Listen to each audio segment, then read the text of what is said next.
بسم الله الرحمن الرحيم. نعبد وإياك نستعين اهدنا الصراط المستقيم صراط الذين أنعمت عليهم غير المغضوب عليهم ولا الضالين اللهم صل على محمد وعلى آل محمد. أعوذ بالله من الشيطان الرجيم. بسم الله الرحمن الرحيم. الحمد لله الذي لا يبلغ مدحته القائلون ولا يحصي نعماءه العادون ولا يعدي حقه المجتهدون الذي ليس لصفته حد محدود ولا نعت موجود ولا وقت معدود ولا أجل ممدود فطر الخلائق بقدرته ونشر الرياح برحمته. الصلاة والسلام على الرسول المسدد المصطفى العمجد المحمود الأحمد سيدنا ومولانا ومولى الكونين جد الحسن والحسين عاني أبا القاسم محمد. اللهم صل على وآله الطيبين الطاهرين المعصومين الذين قال الله إنما يريد الله ليذهب عنكم الرجس أهل البيت ويطهركم تطهيرا.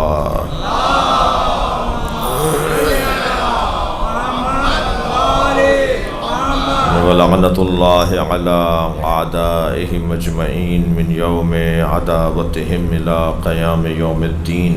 أما بعد، قال الحكيم في قرآن الكريم بسم الله الرحمن الرحيم: ومن يخرج من بيته مهاجرا إلى الله ورسوله ثم يدركه الموت فقد وقع أجره على الله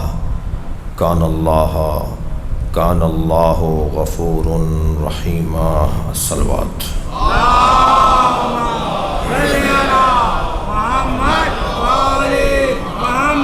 التماس ہے ایک سورہ فاتحہ 3 مرتبہ سورہ اخلاص حاضرین کے مرحومین شہدائے ملت اقبال زہرا بنت مصطفیٰ حسین اور خاص طور پر امام حسین کے ذکر، کربلا کے ذکر، عزاداری، اہل بیت کی محبت میں جانوں کے نذرانے جنہوں نے پیش کیے انہیں شامل سورہ فاتحہ قرار دیے.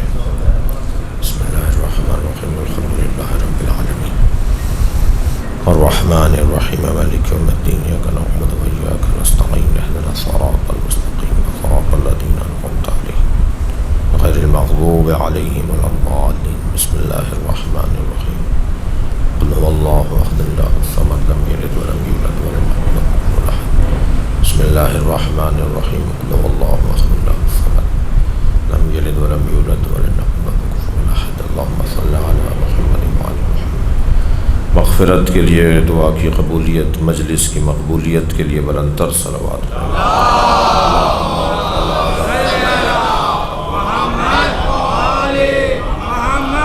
سورہ مبارکہ نساء آیت نمبر 100.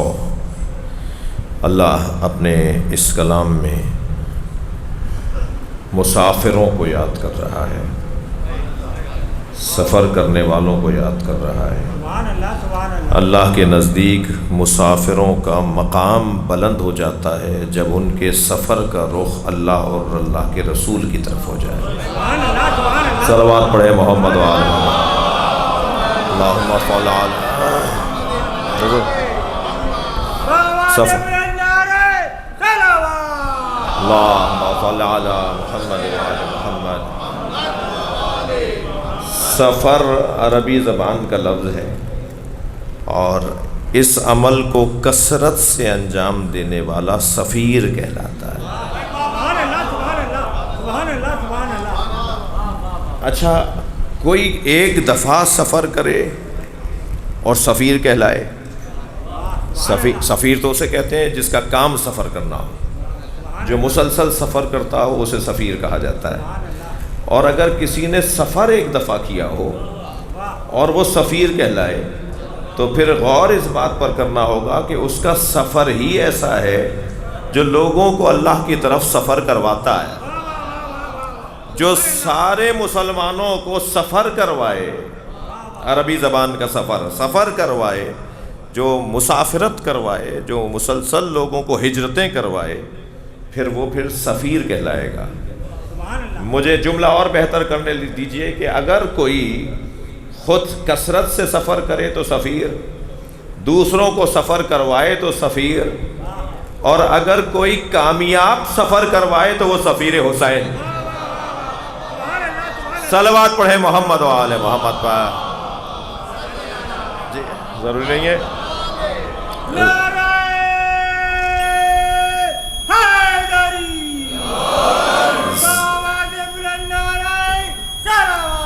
اللہم صل علی محمد۔ ضروری نہیں ہے کہ ہر سفر اللہ کے رسول کی طرف ہر سفر کرنے والا کامیاب سفر کرنے والا ہو۔ کامیاب سفر کرنے والا ضروری نہیں ہے جو اللہ کی طرف سفر کر رہا ہے، جو اللہ کے رسول کی طرف سفر کر رہا ہے وہ کامیاب مسافر ہو، لیکن جو مسافروں کو کامیاب بنائے وہ ہے سفیر حسین۔ کتنے سفر کیے حضرت مسلم ابن عقیل نے؟ ایک سفر سفیر۔ جی اچھا، ہمارے ہاں یہ لفظ، یہ تو لغت کی بحث ہو گئی، یہ آپ نے لغت سن لی مجھ سے کہ لغت میں سفیر کسے کہتے ہیں اور لغت میں سفر کرنے والا کسے کہتے ہیں اور کثرت سے سفر کرنے والا کون ہوتا ہے، یہ تو لغت کی بحث ہو گئی۔ اصطلاح میں سفیر کسے کہتے ہیں؟ ایک مرتبہ لغوی معنی ہوتا ہے اور ایک مرتبہ اصطلاحی معنی ہوتا ہے۔ شاباش۔ اصطلاحی معنی یقیناً مثلا الصلاۃ، عربی زبان میں الصلاۃ لغت میں دعا کو کہتے ہیں جی، مگر اصطلاح میں ہر دعا الصلاۃ نہیں ہے۔ یہ جو ہمارا مؤذن آواز لگاتا ہے حی علی الصلاۃ، تو کیا یہ کہہ رہا ہوتا ہے کہ دعا کر لو؟ یہ تو کہہ رہا ہے آؤ مخصوص عمل انجام دو۔ ایک خاص عمل ہے، ایک خاص انداز کا عمل ہے، تمہیں کھڑا ہونا پڑے گا، رکوع کرنا ہوگا، 2 سجدے کرنے ہوں گے۔ صبح کا وقت اگر ہے بلانے کا تو پھر 2 رکعت پڑھنی ہوگی، ظہر میں بلایا ہے تو 4 رکعت عصر کی پڑھنی ہوگی، مغرب میں آواز دی ہے تو 3 اور 4 رکعت پڑھنی ہوگی۔ یہ نہیں کہ اپنی مرضی سے آئیں، اور بہت سے لوگ اس وقت اس کام میں بھی لگے ہوئے ہیں کہ مثلا اپنی مرضی سے آئیں اور ایک خاص دعا اور ایک خاص کام کر کے چلے گئے اور کہہ رہے ہیں جی ہم نے عبادت کر لی۔ نہیں، نبی نے یہ نہیں فرمایا کہ صلو کما اصلی، نبی نے یہ نہیں فرمایا صلو نماز پڑھو، پھر یہ نہیں فرمایا صلو کما اصلی نماز پڑھو جیسے میں پڑھ رہا ہوں۔ سرکار نے فرمایا صلو کما رأیتمونی اصلی، نماز ایسے پڑھو جیسے مجھے پڑھتے ہوئے دیکھ رہے ہو۔ جی توجہ چاہوں گا، یعنی اگر سرکار نے فرما دیا ہوتا نا کہ نماز پڑھو تو ابھی پڑھنا تھی، اگر سرکار فرما دیتے نماز پڑھو جیسے میں پڑھ رہا ہوں تو ابھی ایسے جیسے نبی نے روایتیں بتاتی، مگر نبی تو فرما رہے صلو کما رأیتمونی، نماز ایسے پڑھو جیسے مجھے پڑھتے دیکھ رہے ہو، یعنی نماز بھی پڑھنی ہے، نبی کو بھی دیکھنا ہے۔ بھائی تھوڑا سا گردن ہلاتے رہیے گا، بات جاری ہوگا۔ صلوات پڑھ لیں محمد و آل محمد پر۔ صرف نماز نہیں پڑھنی ہے، نماز بھی پڑھنی ہے اور نبی کو دیکھنا بھی ہے۔ آپ کی سماعتیں میرے ساتھ ہیں، میں جملہ ہدیہ کر رہا ہوں۔ حضرت بلال حبشی کہتے ہیں میں نبی کو دیکھنے جاتا تھا، نماز بھی ہو جاتی تھی۔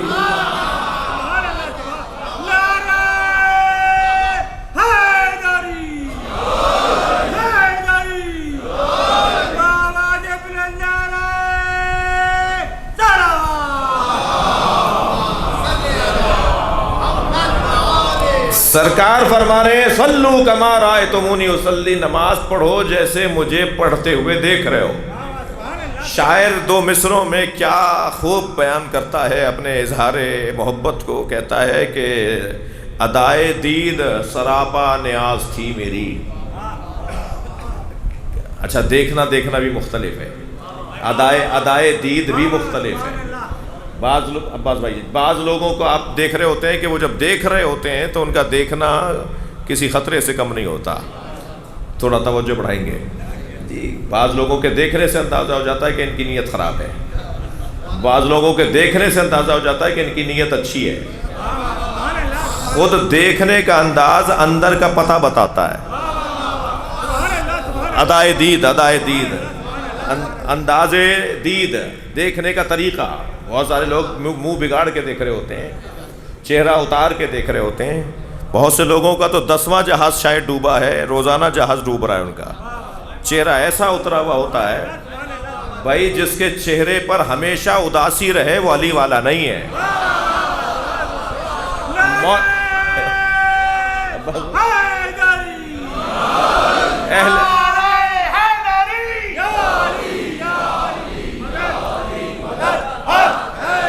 اہل بیت کے چاہنے والا با اخلاق ہوتا ہے، اس کا چہرہ پکار کے اس کے اخلاقیات کا پتہ بتاتا ہے۔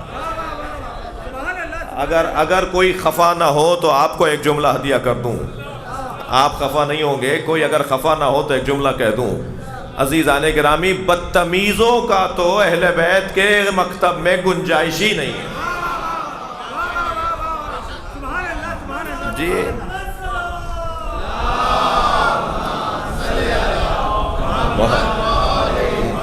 مہذب لوگ،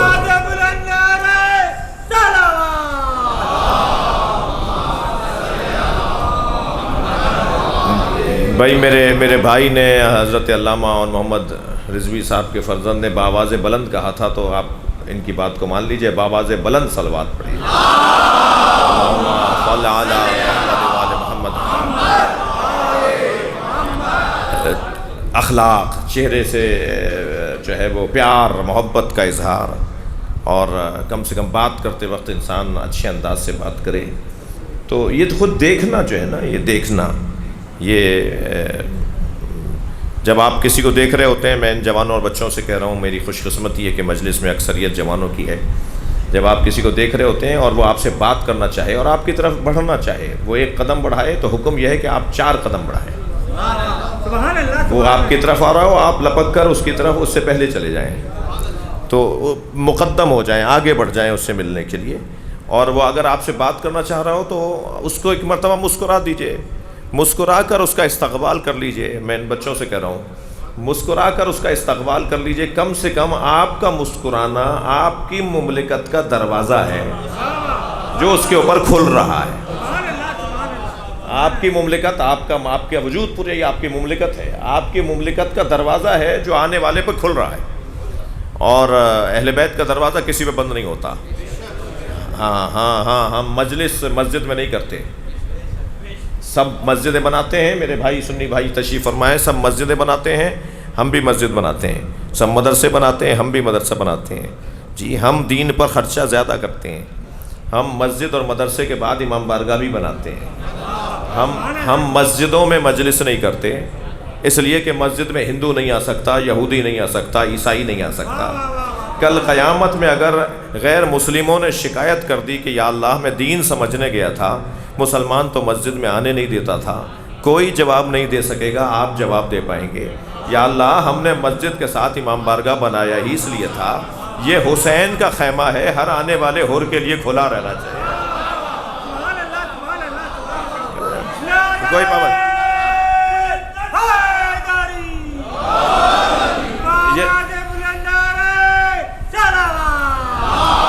اللہم صل علی محمد وآل محمد۔ یہ جو نظام ہے نا، نظام عزائے امام حسین، یہ وسعت قلبی کا ایک استعارہ ہے۔ میں ایک صوفیوں کا اجتماع تھا، صوفی حضرات، تو اس میں ان کا اعلامیہ جاری ہوا کہ جی اگر آج انسانیت کو کوئی چیز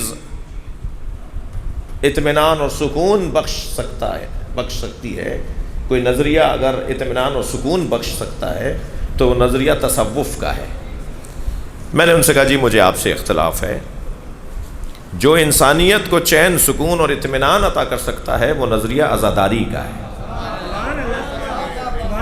عزاداری امام حسین وہ سب کے لیے، میرے بھائیوں نے منتظرین مہدی کے دوستوں نے دروازے پہ کسی کو کھڑا تو نہیں کیا کہ وہ چیک کرے، شناختی کارڈ دیکھے کہ آنے والا کون ہے۔ آنے والے کی شناختی کارڈ پہ کیا لکھا ہوا ہے، نام سے اندازہ ہو جائے کہ کون سے مکتب اور مسلک کا ہے. نہیں، در حسین پہ ملتے ہیں ہر مزاج کے لوگ، در حسین پہ ملتے ہیں ہر مزاج کے لوگ. یہ دوستی کا وسیلہ ہے، دشمنی کا نہیں. صلوات پڑھ لیں محمد و آل محمد.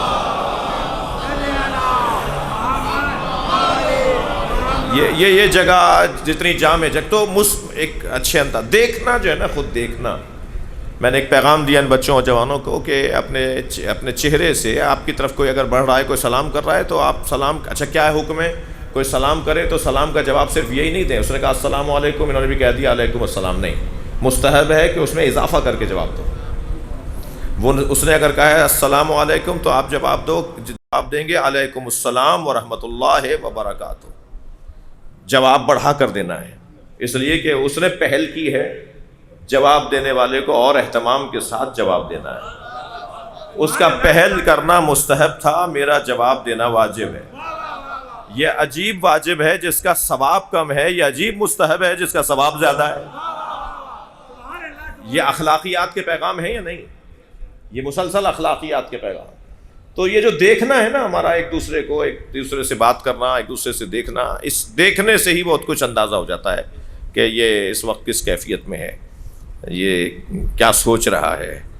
جی تو اب ذرا سرکار کی اس حدیث کا لطف لیجئے. سرکار فرما رہے ہیں صلو کما رأیتمونی اصلی، نماز ایسے پڑھو جیسے مجھے پڑھتے ہوئے دیکھ رہے ہو. یہ نہیں فرما رہے نماز پڑھو جیسے میں پڑھ رہا ہوں. یہ بھی پیغام یہ بھی ہے، مگر اس میں ایک لفظ کا ایک حسن کا اضافہ ہے. صلو کما رأیتمونی اصلی، نماز ایسے پڑھو جیسے مجھے پڑھتے ہوئے دیکھ رہے ہو. نبی چاہتے ہیں مجھے بھی دیکھو اور اللہ کی عبادت بھی کرو. اللہ کی عبادت نبی کو پسند نہیں ہے جو نبی کے بغیر ہو. اللہ کو اپنی عبادت پسند نہیں ہے جو مصطفیٰ کے بغیر ہو. اب شاعر دو مصروں میں کہتا ہے کہ ادائے دید سراپا نیاز تھی میری، نیاز عاجزی، خاکساری، نیاز مندی، میرا دیکھنا ہی میری نیاز مندی تھی. ادائے دید سراپا نیاز تھی میری، کسی کو دیکھتے رہنا نماز تھی میری. صلوات پڑھے محمد و آل محمد.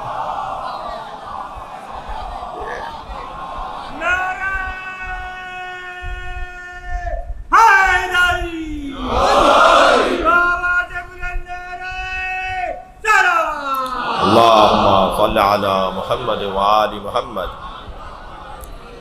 گفتگو یہ تھی کہ سفیر کا لغت میں مطلب ہے کثرت سے سفر کرنے والا. زیادہ سفر کرنے والے کو سفیر کہتے ہیں. جی فعیل کے وزن پر، قتیل کے وزن پر، ضریب کے وزن پر، جی حسین کے وزن پر، کثرت جس کے اندر پائی جائے اسے سفیر، سفر زیادہ کرنے والا. تو یہ لغت کا معنی تھی جو میں نے عرض کیا. لغت میں سفیر یعنی جس نے سفر زیادہ کیا ہو. اور اصطلاح میں سفیر کسے کہتے ہیں؟ اصطلاح میں سفیر نمائندے کو کہتے ہیں. اہل بیت اللہ کے خلیفہ ہیں. جی وَإِذْ قَالَ رَبُّكَ لِلْمَلَائِكَةِ إِنِّي جَاعِلٌ فِي الْأَرْضِ خَلِيفَةً قَالُوا أَتَجْعَلُ فِيهَا مَن يُفْسِدُ فِيهَا وَيَسْفِكُ الدِّمَاءَ نَحْنُ نُسَبِّحُ بِحَمْدِكَ وَنُقَدِّسُ لَكَ قَالَ إِنِّي أَعْلَمُ مَا لَا تَعْلَمُونَ. اللہ کہہ رہا ہے کہ میں زمین پر اپنا خلیفہ بنانے والا ہوں. تو خلیفہ کا مطلب جانشین نہیں ہے، صرف یہی مطلب نہیں ہے. ہاں یہ بھی مطلب ہے مگر یہی مطلب نہیں ہے. خلیفہ جانشین ہی کو نہیں کہتے. اگر خلیفہ کا مطلب جانشین ہے تو اللہ کی تو کوئی جان نہیں ہے جس پر کوئی اور آ کے بیٹھا ہے.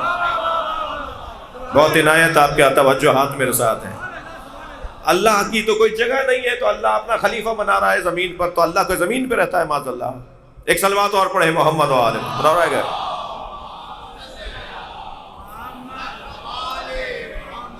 اللہ کا خلیفہ یعنی اللہ کا جانشین معاذ اللہ. اگر اللہ کا جانشین تصور کر لیں گے تو اللہ کی جا تصور کر لیں گے، اللہ کی جگہ تصور کر لیں گے تو اللہ کا جسم ماننا پڑے گا.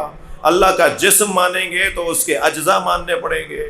اجزاء مانیں گے تو جز کا محتاج ہوتا ہے، اللہ کو محتاج ماننا ہوگا. جو محتاج ہو جائے وہ صمد نہیں ہوتا، جو صمد نہ ہو وہ اللہ نہیں ہوتا.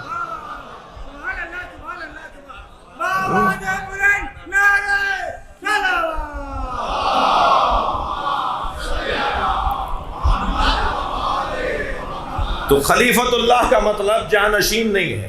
خلیفہ کا مطلب ایک معنی ہے جانشینی کے اور ایک معنی ہے خلیفہ کے سفیر ہونے کے. اللہ اپنا سفیر بنا رہا ہے.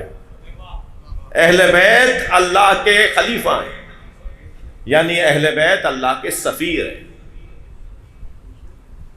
سفیر ہمارے ہاں جیسے ابھی میں کہہ رہا ہوں تو پہلا ذہن کہاں جائے گا؟ سفیر یعنی مملکت کا نمائندہ.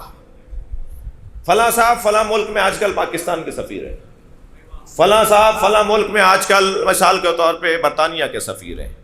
تو سفیر یعنی اس مملکت کا نمائندہ. وہ بظاہر تو ایک بلڈنگ سفارت خانے کے لیے بیٹھا ہوتا ہے، مگر اس ایک بلڈنگ میں پوری مملکت کی ضروری پیغامات، ضروریات، تمام تر شعبے، وزارتیں، ان سب کی معلومات وہاں ہوتی ہے. اگر اس ملک کے اندر مثال کے طور پر اس ملک کے کسی وزارت زراعت، وزیر زراعت سے متعلق کوئی بات کسی کو کرنی ہوگی تو بھی وہی جواب دے گا. وزیر مثال کے طور پہ مواصلات سے متعلق بات کرنی ہوگی تو بھی وہی جواب دے گا. وزیر مثال کے طور پہ مالیات سے بات کرنی ہوگی تو بھی وہی جواب دے گا. پاکستان میں تو آپ نے 20 وزارتیں بنائی ہوئی ہیں، وہ اکیلا 20 کا جواب دے رہا ہے. وہ اکیلا وزارت خانے میں بیٹھا ہوا 20 وزارتوں کا جواب دے رہا ہے. تو مجھے بتائیے وہ زیادہ پاور میں ہے یا یہ 20؟ وہ ایک ملک میں بیٹھ کر ایک مملکت کی 20 وزارتوں کا نمائندہ ہوتا ہے. اور وہ ہر بات، اچھا اس کا کام کیا ہوتا ہے؟ اس کا کام ہمیں اتفاق ہوا ہے، بعض ممالک میں آپ نے دیکھا ہوگا کہ جب آپ اس ملک میں رہنے والے اپنے وطن سے متعلق سفارت خانے میں اپنا کوئی احتجاج لے کر جاتے ہیں تو وہ کہتا ہے جی میرا کام ہے میں وہاں تک پہنچا دوں، اور میرا کام ہے کہ میں وہاں سے جواب دے کے آپ کو بتا دوں. میرے ہاتھ میں وزارت نہیں ہے، ہاں وزارتوں کی نمائندگی ہے، میں تشریح بھی کروں گا اور انہیں آپ کا پیغام بھی پہنچاؤں گا. یہ جو دو وجودوں کے درمیان رابطہ ہو اسے سفیر کہتے ہیں نا. بھائی توجہ چاہوں گا، جو دو وجودوں کے درمیان رابطہ کار ہو اسے سفیر کہا جاتا ہے. اب سفیر ہیں اہل بیت اللہ کے، اور اللہ کی مملکت میں وزارتیں کتنی ہیں؟ کوئی پانی برسانے والا ہے، تو کوئی رزق دینے والا ہے، تو کوئی شفا دینے والا ہے، تو کوئی ماں کے شکم میں تصویر بنانے والا ہے، تو کوئی مارنے والا ہے. آپ ایک لمبی لسٹ بنائیں گے جو اللہ کے ہاں مدبرات امر اللہ نے بنائے ہوئے ہیں. ہم جنہیں وزیر کہتے ہیں نا، اللہ کی قرآن کی زبان میں انہیں مدبرات امر کے نام سے یاد کیا گیا ہے. جنہیں ہمارے ہاں اگر ہم کہیں تو وہ وزراء، اللہ کے ہاں مدبرات امر. اللہ کے امور کو چلانے والے مدبرات امر کتنے ہیں وہ آپ لسٹ بناتے چلے جائیے. ان سب کے اور اللہ کی مخلوق کے درمیان جو رابطہ کار ہو اسے سفیر کہا جاتا ہے. اب اہل بیت یہاں کا پیغام وہاں پہنچائیں گے اور وہاں کی نعمتیں یہاں پہنچائیں گے. اور جو دو طرفوں سے وابستہ ہونا اسی کو وسیلہ کہا جاتا ہے. وسیلہ وہ نہیں ہوتا جو ایک طرف سے جڑا ہوا ہو، جو یہاں سے بھی جڑا ہو اور وہاں سے بھی جڑا ہو وہ وسیلہ کہلاتا ہے. یہاں کی حاجتیں وہاں لے جاتا ہو اور وہاں کی نعمتیں یہاں لے آتا ہو. صلوات پڑھے محمد و آل محمد.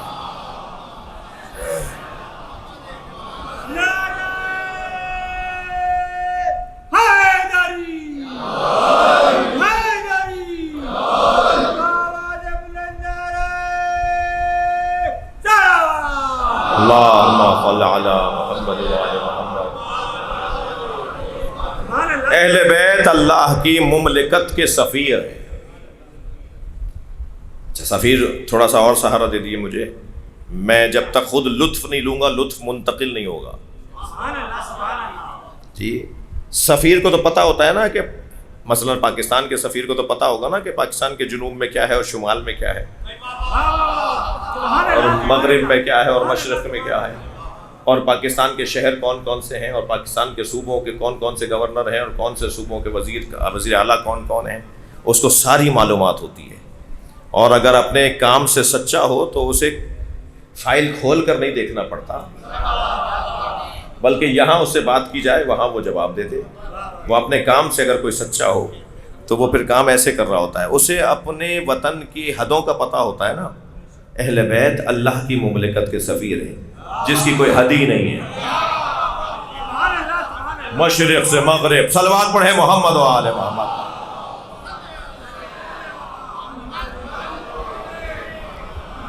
اب یہ کمال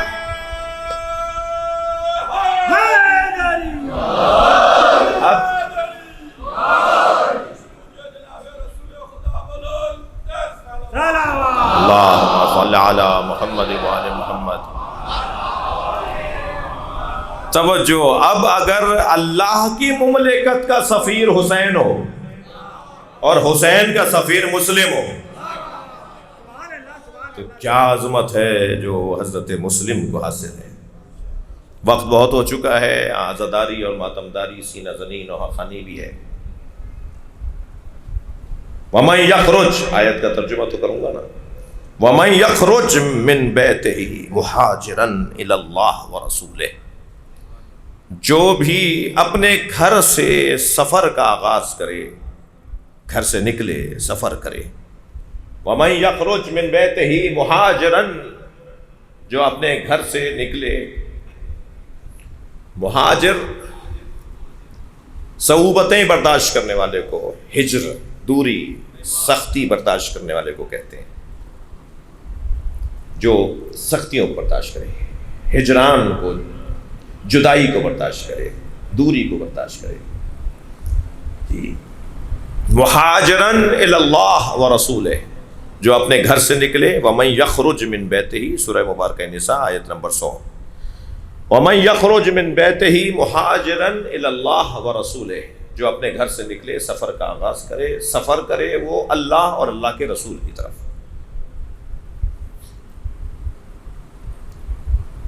ثم یدرکہ الموت, اور اس سفر کے درمیان اسے موت آ کر تھام لے, موت آ کے چھو لے, موت آ کے اسے لے لے, موت اس تک پہنچ جائے. فقد وقع اجرہ علی اللہ, تو اس کا جو اجر ہے, اس کی جو عظمت ہے, اس کی جو فضیلت ہے, اس کا جو مقام و منزلت ہے وہ اللہ پر ہے. اس کا مقام, اس کی منزلت, اس کی فضیلت, اس کی حیثیت پھر یہ اللہ پر ہے کہ اللہ اس کو کیا مقام دیتا ہے. یہ اس کا اور اللہ کا معاملہ ہے. فقد وقع اجرہ علی اللہ, اجر اس کی پھر اللہ دے گا. جی. یا روزہ رکھنے والوں کے لیے اللہ نے کہا ہے کہ اس کا اجر میں خود دوں گا, یا اس کی راہ میں ہجرت کرنے والوں کے لیے اللہ نے کہا ہے کہ اس کا اجر میں دوں گا. اچھا, روزہ رکھنے والوں کے لیے کیوں کہا ہے, نماز والوں کے لیے کیوں نہیں کہا اللہ نے, حاجیوں کو کیوں نہیں کہا؟ الصوم لی انا اجزی بہ, انا اجزی بہ, دونوں عبارتیں. روزہ میرے لیے رکھا جاتا ہے, میں خود اس کا اجر دوں گا, یا میں خود اس کا اجر بن جاؤں گا. تو الصلاۃ لی کا, نماز میرے لیے پڑھی جاتی ہے, میں خود اجر دوں گا, یہ نہیں ہے کہیں بھی. الحج لی, حج میرے لیے کیا جاتا ہے, حج انجام دیا جاتا ہے اور میں ہی اس کا اجر دوں گا, یہ کہیں نہیں ہے. صرف روزے کے لیے ہے کہ الصوم لی, روزہ میرے لیے رکھا جاتا ہے. یا اللہ, نماز بھی تو تیرے لیے پڑھی جاتی ہے. واحد عبادت ہے روزہ کہ جس میں خلوص غالب ہے. واحد عبادت ہے روزہ جس میں خلوص, سچائی غالب ہے. کوئی نہیں ہے گھر میں, شدت سے پیاس لگ رہی ہے, دن کے 4 بج رہے ہیں, 2 گھنٹے بعد روزہ کھلنا ہے, پیاس کی شدت سے جگر کباب ہے, سامنے جگ ٹھنڈے پانی کا بھرا جگ رکھا ہوا ہے, کوئی دیکھنے والا بھی نہیں ہے, مگر اس کے باوجود بھی یہ پانی کا گھونٹ بھی نہیں پی رہا. اسی کو تو مخلص ہونا کہتے ہیں, اسی کو تو اخلاص کہا جاتا ہے. صلوات پڑھنے ذرا محمد و آل محمد.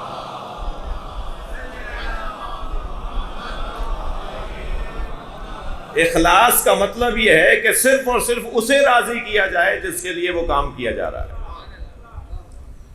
مگر نماز کے اندر ملاوٹیں ہیں, وہ بہت ساری چیزیں ہیں. نماز کے تو پہلو ہی اجتماعی ہے. جماعت کے ساتھ کھڑے ہو جاؤ, 11 لوگ ہو جائیں گے تو فرشتے لکھ بھی نہیں سکیں گے کہ ثواب کتنا ہے. 9 لوگ ہو جائیں گے تو فرشتے قلم اور کاغذ لے کر بیٹھیں گے کہ یا اللہ ثواب بڑھتا جا رہا ہے، ہم سے لکھا نہیں جا رہا۔ 11 لوگ ہو جائیں گے تو فرشتے کہیں گے یا اللہ ہم عاجز ہیں ان کا ثواب لکھنے سے، اور 11 سے زیادہ ہوتے چلے جائیں گے تو ثواب جمع نہیں ہوگا، ضرب ہوتا چلا جائے گا۔ جی، جمع نہیں ہوگا، ضرب ہوتا چلا جائے گا، یعنی ثواب ہی نہیں لکھا جا سکتا، اتنا ثواب ہو جائے گا۔ اچھا، اگر 2000 نمازی نماز پڑھ رہے ہیں اور پہلے ہی ماشاءاللہ مسجد بھری ہوئی ہے اور تل دھرنے کی جگہ نہیں ہے، کوئی مصلی خالی نہیں ہے، اور مولانا حالت رکوع میں ہے کہ ایک مرتبہ ایک نیا نمازی 2001 نمازی 2000 کے بعد آنے والا ایک نمازی وہ دروازے سے آواز لگاتا ہے یا اللہ یا اللہ یا اللہ، تو حکم ہے کہ 2000 ہوں تب بھی نماز کو لمبا کرو تاکہ ایک اور شامل ہو جائے۔ اب سوال یہ ہے کہ آپ کا رخ تو کعبے کی طرف تھا، آپ سوچ اسے کیوں رہے؟ آپ تو اللہ کی عبادت کر رہے تھے، آپ اس کے بارے میں کیوں سوچ رہے ہیں کہ رکوع لمبا کر دوں تاکہ یہ بھی شامل ہو جائے؟ وہی اللہ کہہ رہا ہے کہ میں اپنا سجدہ قبول نہیں کروں گا اگر میری مخلوق کا تمہیں احساس نہ ہو۔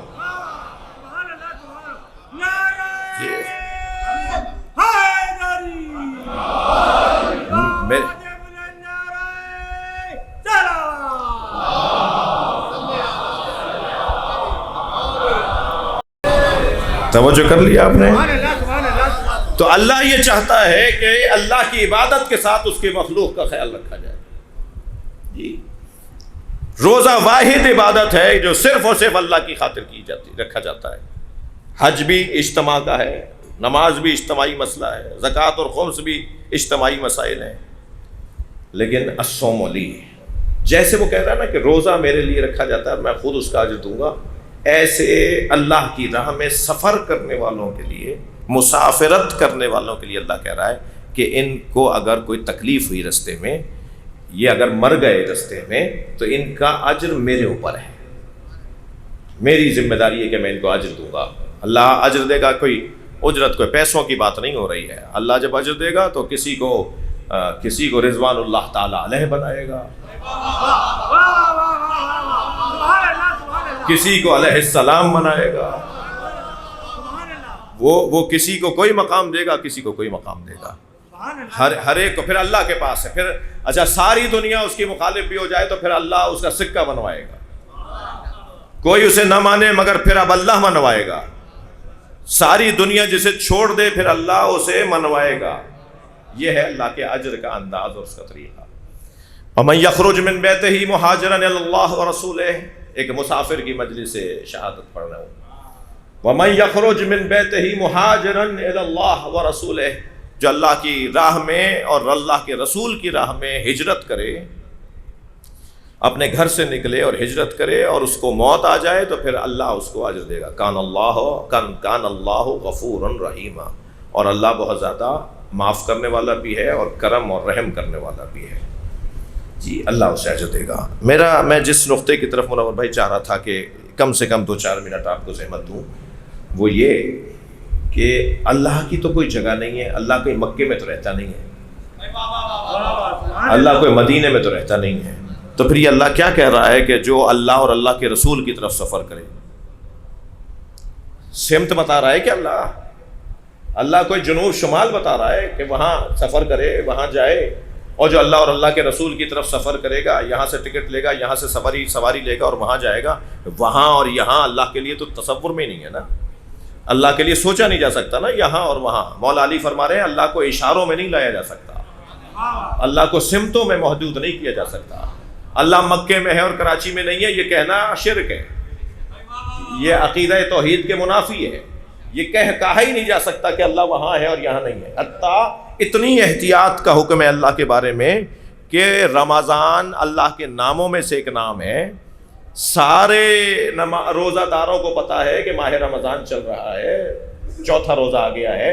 اب اگر 4تھے روزے میں کوئی یہ کہہ دے کہ آج رمضان کی 4 تاریخ ہے، رمضان جو ہے وہ آ گیا اور رمضان اب کچھ عرصے بعد چلا جائے گا، تو معصوم فرماتے ہیں خبردار جملے کی اصلاح کرو، یہ اللہ کے ناموں میں سے ایک نام ہے اور اللہ کے ہاں آنا اور جانا نہیں ہے۔ لہذا جب بھی رمضان کا لفظ بولو تو شہر و رمضان، ماہ رمضان بولا کرو. بولا کرو کہ ماہ رمضان آیا ہے اور ماہ رمضان جا رہا ہے. اکیلا رمضان نہیں بولو، یہ اللہ کا نام ہے. اب آپ کتنے ہی کہتے رہے کہ ہماری نیت تو یہ تھی، ہم تمہاری نیتوں کو نہیں دیکھ رہے، تمہارے لفظوں کو دیکھ رہے ہیں. تمہاری نیت تو تمہارا اللہ جانے، ہم تو تمہارے لفظوں کو دیکھ رہے ہیں. صلوات پڑھ لیں گے محمد و آلہ محمد. ایک اور بہتر صلوات نبی کی ذات.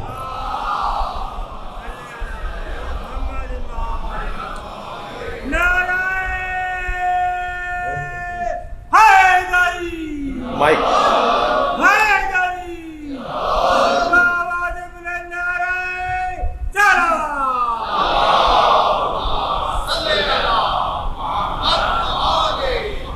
توجہ کر لیا آپ نے. سوال جو میں اٹھا رہا ہوں ایک طالب علمانہ وہ یہ کہ وَمَن يَخْرُجْ مِن بَيْتِهِ مُهَاجِرًا إِلَى اللَّهِ وَرَسُولِهِ، جو اپنے گھر سے نکلا ہو اور اس نے ہجرت کا آغاز کیا ہو، سفر کا آغاز کیا ہو، اللہ اور اللہ کے رسول کی طرف جا رہا ہو، تو اللہ کہاں ہے؟ معاذ اللہ، اللہ کے لیے کوئی سمت ہے؟ یہ کون سا سفر ہے؟ یہ مغرب سے مشرق کا ہے، یہ مشرق سے جنوب کا ہے، یہ جنوب سے شمال کا ہے. یہ کہاں سے کہاں کا سفر ہے؟ کہاں سے کہاں کا سفر؟ یہ سوال ہی اللہ کے لیے نہیں ہے. یہ کہاں جانا چاہ رہا ہے؟ تو بس ہجرتیں پھر دو طرح کی ہوئیں. ایک ہجرت بدن کی ہے. توجہ، بدن کی ہجرت میں تو شمال اور جنوب ہوگا، مغرب اور مشرق ہوگا، ہندوستان سے پاکستان ہوگا اور پاکستان سے مثال کے طور پہ فرض کیجئے فلاں ملک ہوگا. اب میں تو ملک کا نام لیتے بھی 4 دفعہ سوچ رہا ہوں کہ وہ جو پاکستان کے کرامن کاتبین یہاں بیٹھے ہوئے ہیں نا، وہ کہیں رپورٹ میں یہ نہ لکھ دیں کہ مولانا کہیں بھیجنا چاہ رہے ہیں کسی کو. اتنی مصیبتیں ہیں. صلوات پڑھ لیں ذرا محمد والا.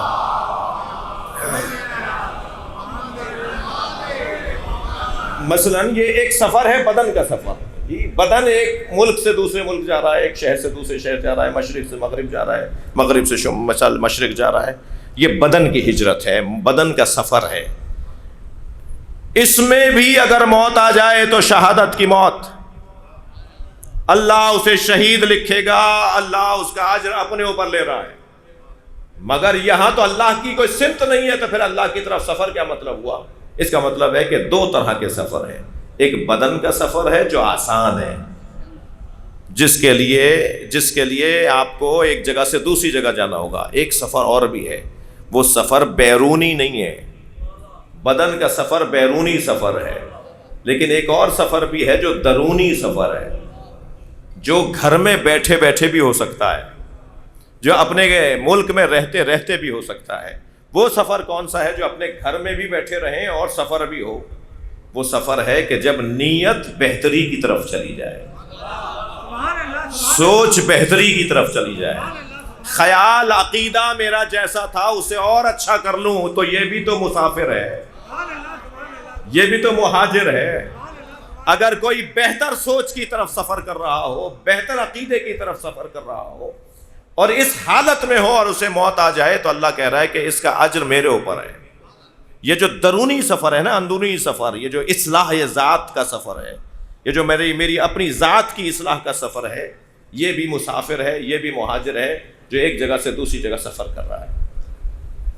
اور عزیزو، وہ جو سفر کرنے نکلا ہے، تھوڑی سی تسلی دیجئے کہ 5 منٹ اور بولوں.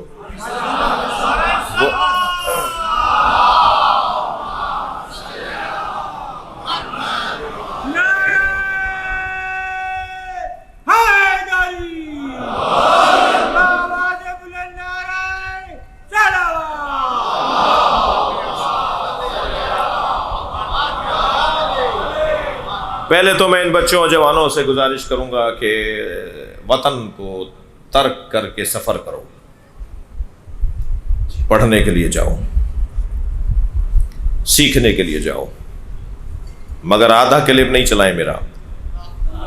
واپس بھی آؤ، وہاں PR لے کر بیٹھو نہیں، وہاں نیشنلٹی لے کر، پاسپورٹ بنوا کر، گرین کارڈ اور پتہ نہیں کون سا کارڈ بنوا کے وہاں کے نہیں ہو کے رہو، اپنے وطن میں واپس آؤ. اور میں یہاں نہیں بول رہا، میں وہاں بھی جب جاتا ہوں تو وہاں ایک تقریر ضرور کرتا ہوں وہاں والوں کو کہ جی واپس آ جائیے. ایک صاحب مجھ سے کہہ رہے ہیں جی آپ یہاں، میں نے کہا جی میں تو یہاں رہنے کا سوچ نہیں سکتا، آپ کو سمجھانے آیا ہوں کہ واپس آ جائیے. یہ آپ وہاں سے وعدے وعید کر کے آئے تھے، پڑھنے جا رہا ہے ہمارا بیٹا بھائی واپس، ہاں واپس آئے گا. اور پھر ابا کو بھی وہیں بلا رہا ہے، اماں کے لیے بھی اس نے وہاں پر ویزا لگوا لیا. اور جھوٹ سچ سے جی. ایک ہجرت تو کی تھی کراچی والوں نے اور پاکستان کی ایک بہت بڑی تعداد نے، وہ ہجرت عبادت تھی، وہ ہجرت جہاد تھا، وہ ہجرت قربانی تھی، وہ ہجرت ان بزرگوں کا کارنامہ تھا، وہ ہجرت پاکستان کی تشکیل تھی، وہ ہجرت پاکستان کی تعمیر تھی، وہ ہجرت عبادت تھی. ایک ہجرت ہو رہی ہے کہ جو خود ساختہ ہجرت ہے، جھوٹے سچے کاغذ بنوا کر تاکہ کہیں کسی طرح وہاں ہمیں داخلہ مل جائے. داخلہ بھی جو میں کہہ رہا ہوں وہ والا داخلہ، وہاں یہ ہو رہا ہے وہاں ہو رہا ہے. نہیں بھائی کیا کر رہے ہو، یہ کیوں جا رہے ہو جی. معاف کیجیے گا مجھے کڑوی بات کرنے جا رہا ہوں، میں اپنی آنکھوں سے کوئی 10 ممالک میں دیکھ کر آ رہا ہوں، حالات اچھے نہیں ہیں. یہ جو یہاں سے گئے نا وہ پھر بھی یہاں کے اثرات تاحیات باقی رکھ سکیں گے، مگر جو ان کے بچے ہو رہے ہیں وہ کچھ تو اپنے ابا اماں کے کہنے میں ہیں، ان کے بچوں کے بچے ان کے بس کی بات نہیں ہے. پھر نام آئے گا ڈیوڈ جان حیدر نقوی، کیونکہ اماں عیسائی ہیں، ابا نہ صرف مسلمان ہیں شیعہ بھی ہیں، اور پھر ماشاء اللہ نجیب الطرفین سید بھی، بڑا جھوم کے بتاتے ہیں ہم نجیب الطرفین سید ہیں. تو پھر تمہارا بچہ کیا کر رہا ہے؟ اس سید ہونے کو کیا چاٹو گے تم جب کردار کے سید نہیں ہو؟ بھائی صلوات پڑھ لیں محمد و آل محمد.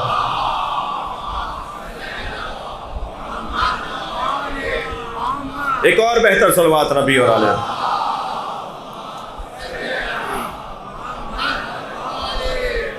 میں آپ میں سے اکثر میری بات سے متفق ہوں گے، جن کو نہیں معلوم وہ کم سے کم میری بات کو سنیں. حالات اچھے نہیں ہیں وہاں کے، تو ایک تو اپنے بچوں کو وہاں بھیجیے نہیں، اور اگر بھیج رہے ہیں تو پھر آپ سنبھالیے کہ یہ واپس بھی آئیں گے، پڑھ کر واپس آئیں. وہاں سے ٹیکنالوجی کو لے کر آؤ، تعلیم کو لے کر آؤ، ہنر کو لے کر آؤ، اپنے ملک کی خدمت کرو جی، اپنے وطن کی خدمت کرو. پاکستان ان برے حالات میں بھی سب سے اچھا ملک ہے، ان تمام تر الجھنوں کے باوجود بھی پاکستان سب سے اچھا ملک ہے جی.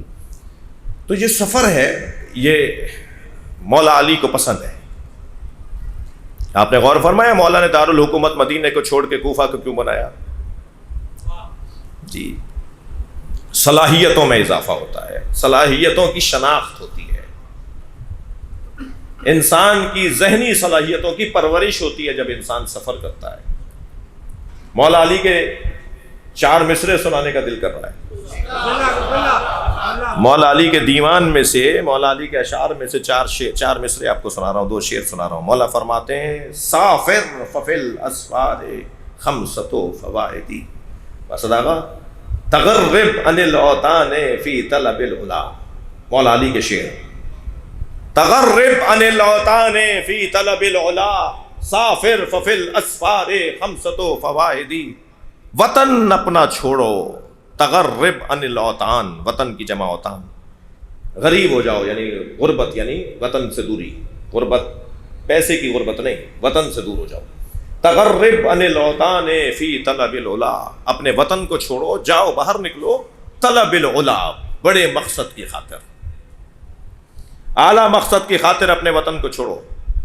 سافر ففی الاسفار خمسۃ فوائد، سفر کرو، سفر میں 5 فائدے تمہیں ملیں گے. مولا علی فرما رہے ہیں 5 فائدے تمہیں نصیب ہوں گے. خمسۃ فوائد، 5 فائدے ہیں. فرماتے ہیں علم و آداب و صحبت و ماجدی. علم تمہیں ملے گا، تمہارے علم میں اضافہ ہوگا سفر کرنے سے. آداب، تمہیں ثقافتوں سے اور تہذیبوں سے آشنائی ہوگی، تم وہاں جا کے تہذیبوں سے آشنا ہو جاؤ گے. دنیا کے اندر کون کون سی تہذیبیں کار فرما ہیں. تم دوسری جگہ جاؤ گے وہاں کی تہذیب ملے گی، تیسری جگہ جاؤ گے وہاں کی تہذیب ملے گی.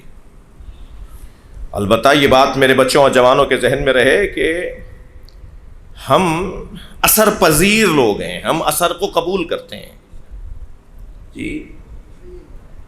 میں 2 مہینے تک مفتی عنایت علی شاہ صاحب اللہ مقامہ بزرگ عالم دین تھے، ریاست خیرپور کے اندر مفتی اعظم تھے، اس لیے ان کو مفتی لکھا جاتا تھا، اور ملتان کے بکھر کے رہنے والے تھے، حضرت پروفیسر علامہ علی رضا شاہ صاحب کے والد، میں ان کی بات کر رہا ہوں۔ میں 2 مہینے ان کی شاگردی میں رہا، 2 مہینے ان کے ساتھ تھا، تو 4 مہینے تک میں سرائیکی لہجے میں اردو بولتا تھا۔ مجھے کتنے ہی لوگوں نے ٹوکا کہ تمہارے یہاں لٹ آتی ہے، ایک لٹک سی آتی ہے سرائیکی لہجے کی۔ میں نے کہا نہیں بھائی، میں تو اردو، تو پھر بہت سوچا تو خیال آیا کہ وہ 4 مہینے 2 مہینے جو ان کے ساتھ رہا نا، وہ کیونکہ سرائیکی زبان تھے تو وہ اردو میں بھی سرائیکی لہجے میں اردو بولتے تھے، تو ان کا اثر میرے اوپر تھا۔ مرزا اسد اللہ غالب دہلی میں ایک محلے سے دوسرے محلے جانے کے لیے انہوں نے تانگا روکا، آدھے رستے میں تانگے والے کو کہتے ہیں کہ اتار دو، مجھے یہیں اترنا ہے۔ تو اسے تو پہلے پتا تھا کہ کہاں کا تانگا کیا ہے، تو اس نے کہا کہ حضور وہ تو ابھی محلہ آگے ہے۔ کہنا نہیں، وہاں تک تو میری اردو خراب ہو جائے گی، میں تمہارے ساتھ بیٹھا ہوں اور وہ بولے چلے جا رہا تھا تانگے والا، تو کہنے لگے تمہاری اردو سن سن کے میری تو اردو خراب ہو جائے گی۔ تو انسان اثر لیتا ہے، انسان پر دوسرے کا اثر ہوتا ہے۔ علامہ اقبال جب جرمنی پڑھنے گئے نا، تو علامہ اقبال وہاں سے اثر لے کر آیا، خوبصورت عمارتیں، اچھے اچھے مناظر اور بہت کچھ، جی قابل بیان نہیں ہے ممبر پر۔ تو علامہ اقبال نے 2 مصروں میں فارمولہ دیا ہے ان بچوں کے لیے۔ اب میں مجلس تو انچولی میں پڑھ رہا ہوں، مگر مجلس انچولی کے لیے نہیں پڑھ رہا بھائی، ویڈیو بن رہی ہے، دنیا دیکھے گی، مجلس سنے گی، تو میں باہر والوں کو خاص طور پر جملہ کہہ رہا ہوں، اور جو یہاں سے باہر جانا چاہتے ہیں انہیں پہلے سے بتا رہا ہوں کہ علامہ اقبال نے ایک فارمولہ دیا ہے کہ اگر تم باہر بھی چلے جاؤ نا، تو اپنے ترقی یافتہ ممالک میں چلے جاؤ، تو وہاں کا اثر نہیں لینا۔ اور اثر کیسے نہیں لوگے بھائی؟ غالب جیسا تانگے سے اتر آیا، اثر کیسے نہیں لوگے؟ تو اثر تو ہونا ہے۔ تو علامہ اقبال نے فارمولہ دیا ہے، خیرہ نہ کر سکا مجھے جلوے دانش فرہنگ۔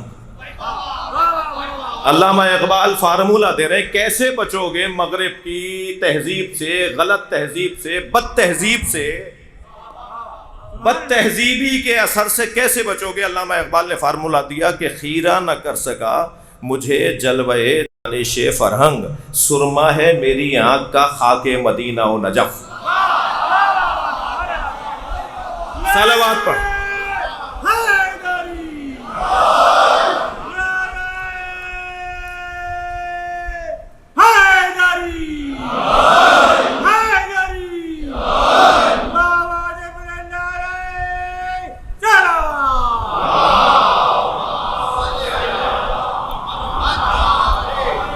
اگر میں نے مدینہ و نجف کا کربلا کا سرما لگا لیا، خاک کربلا کا سرما لگا لیا، تو مجھے پھر کربلا کی دید سے سب چیزیں نظر آئیں گی، میں کچھ اور دیکھ ہی نہیں پاؤں گا۔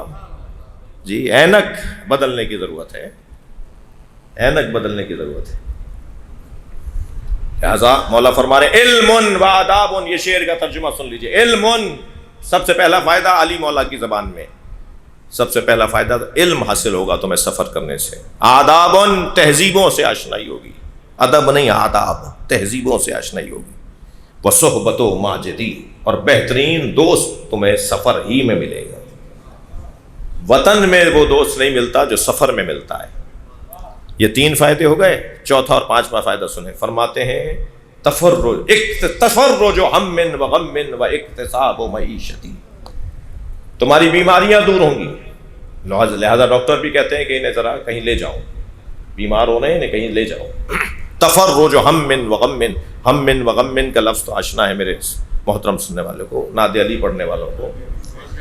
تفرج ہم و غم، ہم اور غم اس کا دور ہوگا۔ وہ اکتساب و معیشتی، اور 5واں فائدہ اس کا معاش اچھا ہوگا، اس کے رزق میں اضافہ ہوگا جو سفر کرتا ہے۔ تو مسافروں کو، سفر کرنے والوں کو اللہ بھی عزیز رکھتا ہے، اللہ کا رسول بھی دوست رکھتا ہے، اور اللہ کا ولی خاص، ولی مطلق علی مولا بھی دوست رکھتے ہیں۔ کثرت سے سفر کرنے والے کو سفیر کہتے ہیں، اور جس نے سفر ہی ایک کیا ہو، پھر وہ سفیر کیسے ہے؟ وہ سفیر اس لیے سفیر ہے کہ پھر اس کے ایک سفر پر قیامت تک مسافرتیں ہوں گی۔ یہ امام بارگاہ، امام حسین کا یہ امام بارگاہ، ایسے پوری دنیا میں امام بارگاہ یہ سفر کرنے کی جگہ ہے، مسافرت کی جگہ ہے۔ ہم بیٹھے تو امام بارگاہ میں ہوتے ہیں، مگر 1 گھنٹہ 2 گھنٹہ 3 گھنٹہ جتنی دیر کی مجلس ہے ہم مسلسل سفر میں ہوتے ہیں۔ کبھی کربلا جا رہے ہوتے ہیں یہیں بیٹھے بیٹھے، کبھی ہم نجف جا رہے ہوتے ہیں، کبھی ہم مدینہ جا رہے ہوتے ہیں، جی مسلسل سفر۔ یہ امام حسین کے سفیر کی برکتیں ہیں۔ عزادارو، جو حسین کا سفیر اور نمائندہ ہو، اچھا حسین مولا کی دی ہوئی سفارت تو ختم ہونے والی نہیں ہے، دنیا کی سفارتیں ختم ہو جاتی ہیں، ریٹائرمنٹ کا دور آ جاتا ہے، مگر مولا حسین نے جیسے سفیر بنایا ہے اب وہ قیامت تک حسین کا ہی سفیر رہے گا۔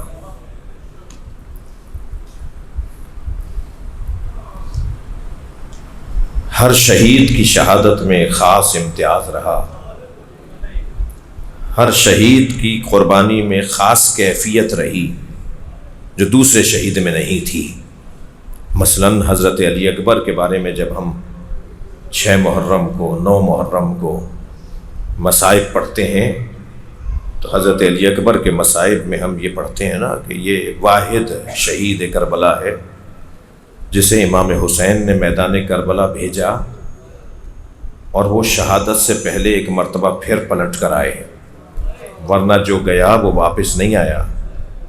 جب جا رہے تھے نا تو محسوس کر رہے تھے جیسے پیچھے کوئی دوڑتا ہوا آ رہا ہو، تو مڑ کر دیکھا تو بوڑھا باپ تھا جو یہ کہتا ہوا آ رہا تھا، مہلان مہلا یا بنیا، آہستہ میرے لال آہستہ جاؤ۔ حضرت علی اکبر گھوڑے سے اترے، فرمایا بابا آپ نے تو رخصت دے دی تھی۔ فرمانے لگے کاش تم جیسا جوان بیٹا ہوتا، اجرکم اللہ اجرکم اللہ، اور پھر خوب دل بھر کر چاہا کہ پیار کریں، اور پھر گھوڑے پر دوبارہ بیٹھے اور حضرت علی اکبر کو رخصت کیا امام حسین نے، اور خیمے کے اندر خیموں کے درمیان آ کے کھڑے ہوئے۔ کیا یوسف زہرا سے پیار تھا کہ جناب فضہ کو بلا کے کہا اماں، ماں کی دعائیں اولاد کے حق میں خاص اثر رکھتی ہیں، تم ام لیلہ سے کہو کہ ایک مرتبہ اور میں علی اکبر کو دیکھ لوں، دعا کرو اللہ سے کہو کہ میں ایک مرتبہ اور اپنے لال کو دیکھ لوں۔ حضرت ام لیلہ خیمے میں گئی ہیں، سر پہ قرآن کو رکھا ہے، مناجات پڑھنا شروع کیے ہیں، اے یعقوب سے یوسف کو ملانے والے، میرا یوسف اور مجھے ایک دفعہ دکھا دے۔ ابھی حضرت ام لیلہ کی دعا مکمل نہیں ہوئی تھی کہ تکبیر کی آواز آئی۔ حضرت ام لیلہ در خیمہ پر گئیں تو کیا دیکھا کہ بیٹا بابا سے پانی مانگ رہا ہے۔ اجرکم اللہ، جو رونے آئے اپنی آوازوں کو آزاد کریں گے۔ ایک امتیازی کیفیت، بیٹا بابا سے کہہ رہا ہے بابا اگر چند گھونٹ پانی کے مل جاتے تو میں بتاتا کہ کس کا پوتا ہوں، میں دشمن کو بتاتا کہ مجھے کس عباس نے سکھایا ہے، تربیت دی ہے۔ اب امام حسین سے حضرت علی اکبر پانی مانگ رہے ہیں اور ماں در خیمہ پہ کھڑی دیکھ رہی ہے۔ شاعر نے اس منظر کو نظم کیا ہے، شاعر کہتا ہے کہ شدت پیاس سے اکبر نے پلٹ کر دیکھا اور ماں نے خیمے کی تنابوں سے لپٹ کر دیکھا، کتنی مجبور تھی ساقی کوثر کی بہو، خالی مشکیزہ کئی بار الٹ کر دیکھا، شاید چند قطرے پانی کے نکل آئے۔ یہ حضرت علی اکبر کی شہادت کا امتیاز ہے۔ ایسے ہی جب ہم حضرت عباس کے مصائب پڑھتے ہیں 8 محرم کو تو حضرت عباس کی شہادت کے امتیازات پڑھتے ہیں جو کسی اور شہید کے ہاں ایسا نہیں تھا۔ مثلا حضرت عباس واحد کربلا کے شہید ہیں جن کا لاشا حسین لے کر نہیں آئے۔ اجرکم اللہ اجرکم اللہ، آپ کی آوازیں بلند ہو رہی ہیں، جب آپ بلند آواز سے روتے ہیں نا امام جعفر صادق دعا دیتے ہیں۔ میں ان بچوں جوانوں سے کہوں گا اگر رونا نہ آ رہا ہو تو مجلس میں حسین پہ گرنے والا آنسو مانگا کرو، دعا کیا کرو کہ یا اللہ مجھے ایک قطرہ ہی اشک دے دے جو حسین مولا پہ گر جائے، جو حسین مولا کے نام پر بہہ جائے۔ حضرت عباس کی شہادت کے امتیازوں میں ایک امتیاز یہ ہے کہ یہ واحد شہید ہیں جو جن کا لاشا مولا گنج شہیدہ میں لے کر نہیں آئے، لاشا وہیں چھوڑ کر آئے ہیں۔ رو رہے ہیں نا آپ، جب حسین چھوڑ کر آ گئے تھے نا تو دشمن میں یہ بات گشت کرنے لگی کہ عباس زندہ ہیں، کسی بھی وقت اٹھ کے بیٹھیں گے اور دشمن کو جواب دیں گے. تو پھر 100 تلوار بردار، شمشیر بردار ظالم آگے بڑھے اور اتنی تلواریں برسائیں کہ جب امام سجاد نے لاشا اٹھایا نا تو لاشا ڈھلک جاتا تھا، لاشا ڈھلک جاتا تھا. وہ جو دراز قد مولا کا، خاص حضرت عباس کا قد دراز قد تھا، وہ چھوٹی سی قبر بنائی گئی اس کی. حضرت عباس کا یہ امتیاز تھا. حضرت علی اکبر، حضرت قاسم کا امتیاز، حضرت قاسم کا امتیاز یہ تھا کہ حضرت قاسم کو خود امام حسین نے سنوارا تھا. خود اپنے ہاتھوں سے حضرت قاسم کو امامہ باندھا، تلوار حمائل کی، اپنے ہاتھوں سے گھوڑے پر بٹھایا اور میدان کربلا روانہ کیا. اور پھر جب حضرت قاسم نے شہادت کے موقع پہ آواز دی کہ چچا میری مدد کیجیے گا، تو امام حسین حضرت قاسم کا لاشا اٹھا کر لے کر آئے. مگر رونے والوں، امتیاز یہ تھا کہ حضرت قاسم کا لاشا پامال ہوا. مجھے جملے کی اصلاح کرنے دیجئے. حضرت قاسم کا لاشا پامال نہیں ہوا ہے. لاشا اسے کہتے ہیں جو شہادت کے بعد کی کیفیت ہو. حضرت قاسم زندگی میں پامال ہوئے ہیں. یہ حضرت قاسم کا امتیاز ہے اور شہیدوں سے ان کو منفرد بناتا ہے. کربلا میں 2 بدن پامال ہوئے ہیں، ایک امام حسین کا، ایک حضرت قاسم کا، اجرکم اللہ، ایک حضرت قاسم کا. مگر دونوں میں فرق یہ ہے کہ حسین شہادت کے بعد پامال ہوئے، قاسم زندگی میں پامال ہوئے.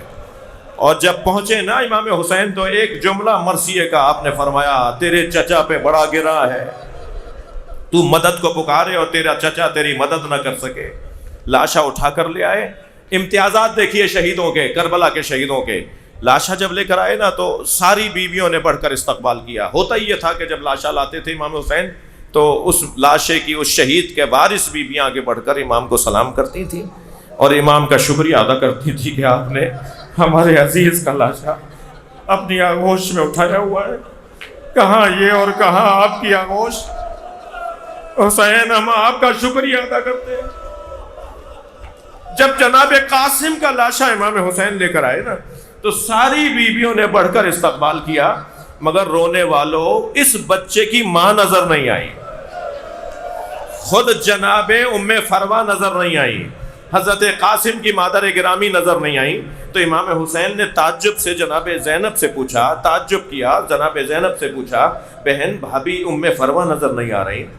تو کسی بیوی کی آواز آئی کہ جب قاسم کی شہادت کی خبر آئی تھی نا تو ام فروا پشت خیمہ پہ چلی گئی تھی، ہم نے وہاں جاتے ہوئے انہیں دیکھا تھا. اب جناب زینب نے جا کر کیا دیکھا، پیشانی سجدے میں ہے اور جناب ام فروا تسبیح پڑھ رہی ہیں، شکرن شکرا حقن حقا، یا اللہ تیرا شکر ہے تو نے میری قربانی قبول کر لی. یہاں سجدہ مکمل ہوا. وہاں جناب زینب نے آواز دے کر کہا، بھابھی آپ کو حسین بلا رہے ہیں. آئیں وہاں جہاں لاشا رکھا ہوا تھا، اپنے بچے کے لاشے کو غور سے دیکھا. سامنے امام حسین نسبتاً اپنی گردن جھکائے کھڑے تھے. تو وہیں لاشے کے قریب بیٹھے بیٹھے امام حسین کو آواز دے کر کہا، حسین اپنی گردن سیدھی کیجئے. فخر ہے آپ کو کہ آپ کو اللہ نے ایسا بھتیجا دیا، آپ کی عزت ہے کہ آپ کو اللہ نے ایسا بھتیجا دیا. امام نے فرمایا، بھابھی کوئی آرزو، کوئی حکم میرے لیے؟ بڑے بھائی کی زوجہ ہیں. فرمایا، مجھے قاسم کا خون بھرا کرتا چاہیے. امام حسین نے نہیں فرمایا، بھابھی وہ گھوڑوں کی ٹاپوں سے تار تار ہو گیا، چاک چاک ہو گیا. خون بھرا کرتا جناب ام فروا مانگ رہی ہیں. مگر کچھ ہی لمحے بعد امام حسین نے وہ کرتا جناب ام فروا کو دے دیا. بی بی نے وہ کرتا اپنے خیمے میں لے جا کے رکھ دیا. عصر عاشور خیمے لوٹے. 11 محرم کو یہ قافلہ کوفہ گیا، کوفہ سے شام گیا، شام میں اسیر رہا.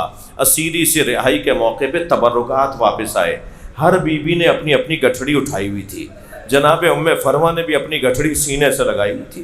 یہ قافلہ شام سے کربلا آیا، کربلا سے مدینہ گیا. جب مدینہ پہنچے نا تو جناب ام فروا بار بار فرما رہی تھی، میرا اونٹ جنت البقیع لے جاؤ، میرا اونٹ جنت البقیع لے جاؤ. اور جب جنت البقیع میں اونٹ پہنچا تو قبر امام حسن کے برابر میں اونٹ سے اتری. زمین پر بیٹھی، گٹھڑی کھولی، خون بھرا کرتا نکالا، قبر امام حسن پہ پھیلا دیا اور ایک مرثیہ پڑھا، اے میرے والی تمہارے بچے کی نشانی لے کر آئے۔ اجرکم اللہ، اجرکم اللہ۔ گریہ ہو گیا، مجلس ہو گئی۔ ہر شہید کی شہادت میں کچھ امتیازات، جیسے میں نے ابھی آپ کے سامنے کچھ بیان کیا۔ امام حسین کے سفیر مسلم ابن عقیل، ان کی شہادت کا امتیاز ذرا محسوس کیجئے۔